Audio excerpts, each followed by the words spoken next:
Olá, sejam bem-vindos ao nosso programa Papo Legal do curso Toga Estudos Jurídicos. Sou professor e coordenador pedagógico do curso Toga, Fábio Vilela. Estou recebendo aqui como nosso ilustre convidado o professor Marcos Dias de Castro e vamos falar hoje sobre o cancelamento do item 2 da OJ 142 da SDI 1 do TST, que para que todos possam relembrar, essa OJ 142, item 2 do TST, dizia expressamente que seria passível de nulidade decisão que acolhe embargos de declaração com efeito modificativo, sem que seja concedida a oportunidade de manifestação prévia à parte contrária. Por quê? Porque naquele momento o CPC anterior tinha lá no artigo 515, parágrafo 1º, o chamado efeito devolutivo em profundidade, no caso que poderia ser aplicado no recurso ordinário. Então, nesse caso, a matéria poderia ser o quê? Rediscutida na instância recursal. Então, não necessitaria embargos de declaração pelo juiz abrir prazo para a parte se manifestar. E o TST, a partir do novo CPC, revisou sua jurisprudência uniforme, cancelando essa OJ 142, item 2 da SDI 1 do TST. Professor Marcos, queria saber as suas considerações sobre esse cancelamento. O professor entende que esse cancelamento teve um fundamento legal, não teve, foi para o juiz, e enquanto o juiz do trabalho veio a corroborar algum entendimento já massificado dentro da classe? Pois é, esse era um dos grandes debates que nós já tínhamos, né, acerca da OJ 142 do item 2 da SDI número 1, desde a mudança que nós tivemos com a Lei 13.015, que inseriu alguns parágrafos lá no artigo 897-A da CLT, que trata dos embargos de declaração. Eu, particularmente, professor Fábio, lamento muito que o TST tenha revogado ou tenha suprimido esse item 2 da OJ 142. E lamento justamente pelas razões que o professor Fábio já colocou.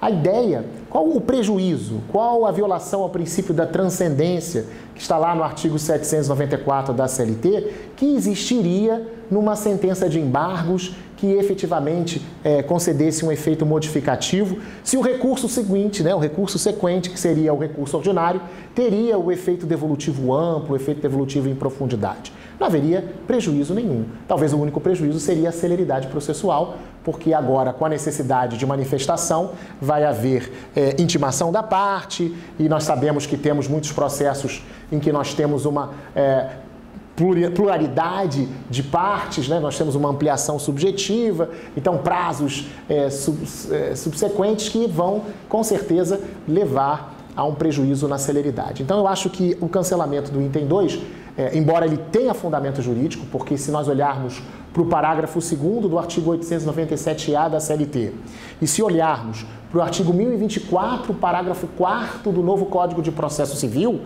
é certo que tanto a CLT quanto o CPC não fizeram distinção em relação à decisão embargada que pode ser modificada. Ou seja, nós sabemos que os embargos de declaração, assim como o agravo de instrumento no processo do trabalho, são uma espécie de recurso que eu gosto de chamar nas aulas de multifásico, né?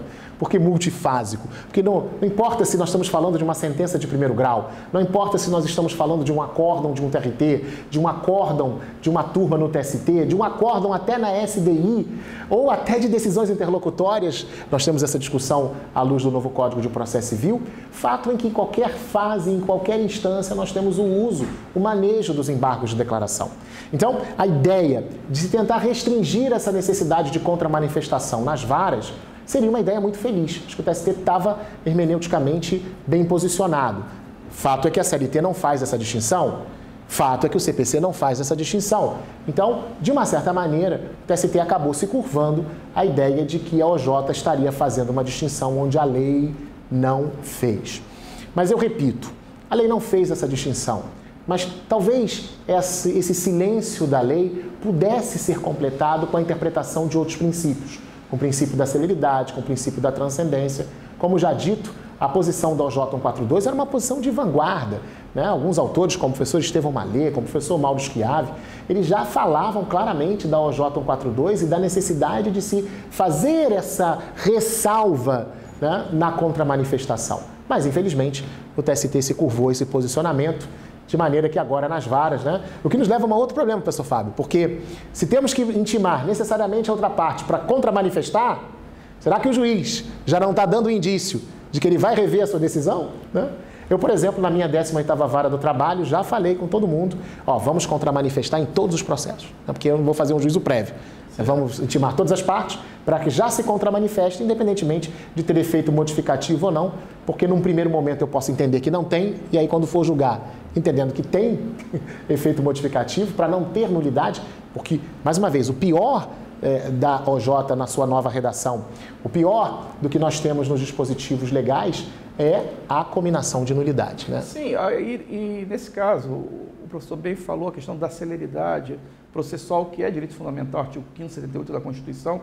A partir do momento em que o TST revisa a sua jurisprudência e diz lá que é necessária a manifestação prévia da parte, você posterga o processo e aumenta a possibilidade até de embargos procrastinatórios. Com certeza. Né? Quer dizer, era uma questão de celeridade sem prejuízo, porque na instância superior poderia se revisitar a matéria e sanar eventual omissão. E com isso, você acaba possibilitando o manejo, mais uma vez, de recursos de cunho procrastinatório, protelatório. Não sei se o professor se entende. Também. Não, entendo. E a ideia embora o novo CPC traga uma certa limitação muito feliz quanto aos embargos procrastinatórios ou protelatórios, nós sabemos que o uso dos embargos de declaração na Justiça do Trabalho, do ponto de vista prático, isso é uma questão, contratação prática, ele é muito acelerado por causa da questão do depósito recursal no recurso ordinário, né?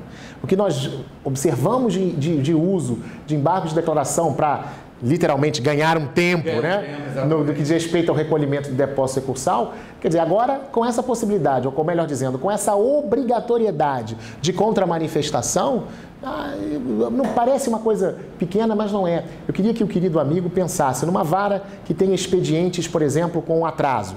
Então, você recebeu embargos, isso vai gerar uma intimação da outra parte, até você tirar prazo e fazer a conclusão para o juiz. Queridos, nós estamos falando aí de varas que podem levar 2 a 3 meses até o processo vir concluso para que o juiz possa, então, apreciar os embargos de declaração. Eu acho que foi uma pena. Não acho que havia nenhuma antijuridicidade na interpretação do TST. Acho até que a interpretação do TST era muito feliz por causa da ideia do efeito devolutivo amplo, por causa do princípio da transcendência, mas, infelizmente, né, como diria Santo Agostinho, Roma locuta, causa finita est. Não é isso? Então, se o TST falou, vamos então nos adequar.